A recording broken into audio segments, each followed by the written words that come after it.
DNA illegally taken from migrant workers has been destroyed. Child in the custody of Saskatchewan subjected to full-body restraint 5 times. Canada exports a lot of paper to India, but with one problem.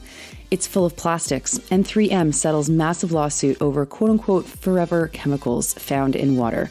Good morning. It's Monday, June 26th. I'm Nora, and here are your headlines.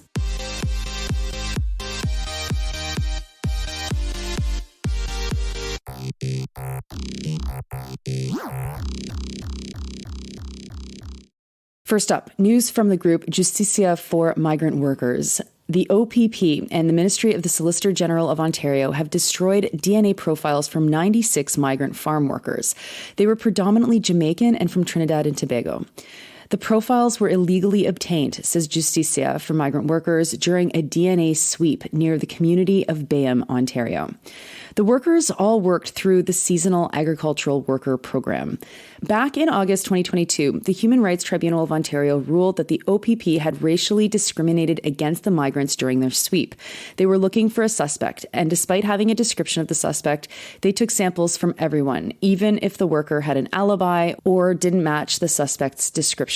Justicia says that they accessed the workers through their employer.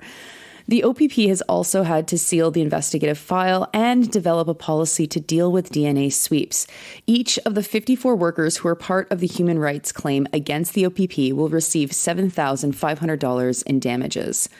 The press release lists the broader demands of Justicia, and I think it's really important to read them. Quote, "This is a historic and precedent-setting victory in the larger struggle against both racist and racialized policing. It also draws attention to the fact that much work remains. At the federal level, J4MW reiterates our long-standing demands for permanent status on arrival for migrant farm workers, an end to unilateral repatriations and disbarment, and equal access to entitlements such as EI and CPP.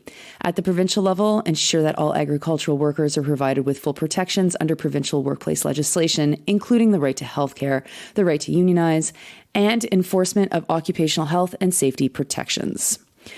Next, to a disturbing story from Jorge Barrera, Joseph Loreiro, and Michelle Allen with the CBC.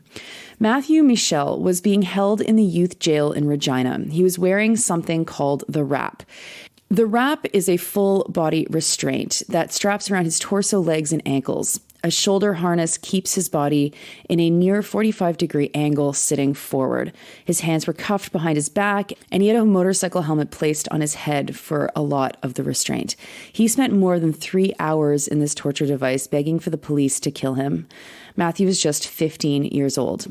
CBC News obtained video of Matthew being forced into the device.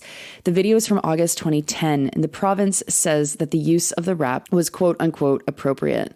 They didn't just get video of Matthew, though. They got videos that showed 10 incidents where the wrap was used in Saskatchewan facilities on young offenders between the years 2009 and 2012. But 5 of those 10 incidents, they say, involved Matthew, both at the Paul Dojak Youth Centre in Regina and at Kilburn Hall Youth Centre in Saskatoon. Saskatchewan, Manitoba, and New Brunswick allow for the wrap to be used on incarcerated youth. In Saskatchewan, it isn't supposed to be used for more than 1 hour.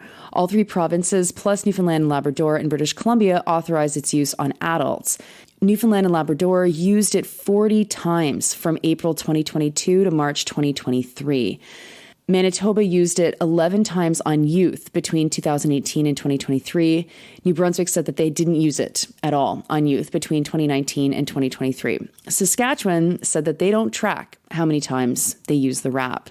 You should read the investigation. It's very in-depth, and it talks about Matthew and his life and his circumstances that surrounded his incarcerations, and it'll make you angry. There have been at least 5 police-related custody deaths in California as a result of using the wrap.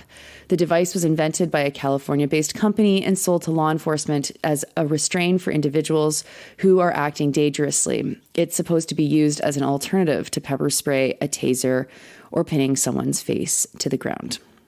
Next, to another CBC investigation. This one is from Pratyush Dayal and dives into the world of paper recycling and exports.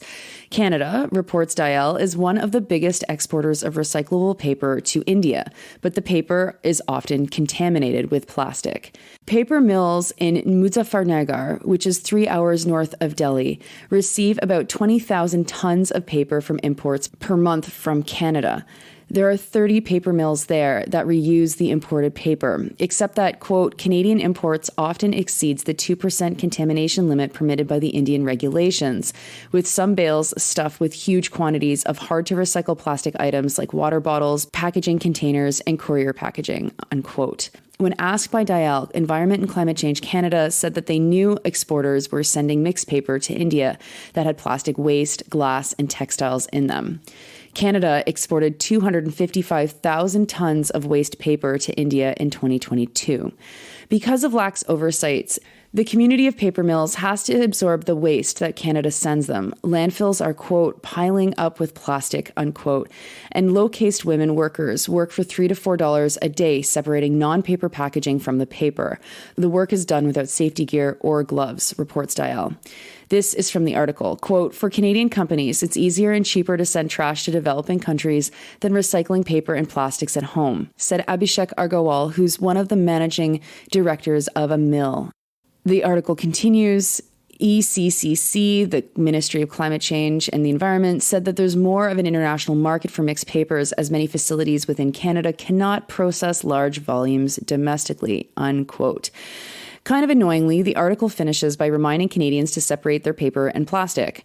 I wasn't sure who the companies were who were responsible for this and what kind of regulations Canada needs to create or enforce to stop them from sending non-paper waste to India. Nor was I clear about why Canada doesn't have these industries. That seems like something that makes more sense than shipping our garbage to the other side of the world. And finally, 3M has been ordered to pay at least $10.3 billion over contamination lawsuits related to many U.S. public drinking systems. The money is going to compensate waterworks companies for having to deal with a chemical compound called polyfluoroalkyl in their water systems. Polyfluoroalkyl is also known as PFAS, and under the umbrella of PFAS chemicals, there are a lot of commonly used non-stick and grease-resistant products like clothing and cookware, reports the Associated Press. 3M says they'll stop producing PFAS materials by the end of 2025. The settlement is the result of a claim by one of the 300 or so communities that have also filed suits against 3M over a firefighting foam that 3M produced that contaminated their water. DuPont and two of its spin-off companies, Chemours and Corteva, have also recently settled over PFAS contamination lawsuits. That settlement cost $1.18 billion and is also related to the firefighting foam that many places used. The foam was initially developed in the 1960s to fight fires that are fueled by jet fuel. Any new PFAS being developed in Canada must be reported to the federal government. The government is seeking input to develop a PFAS report in the next 2 years. So if you have something to say about these forever chemicals, now is your time. Those are your headlines for Monday, June 26th. I'm Nora, and I hope you have a great Monday. I hope you have a great week. And I know for a lot of you, it's going to be a shortened week. So get that work in.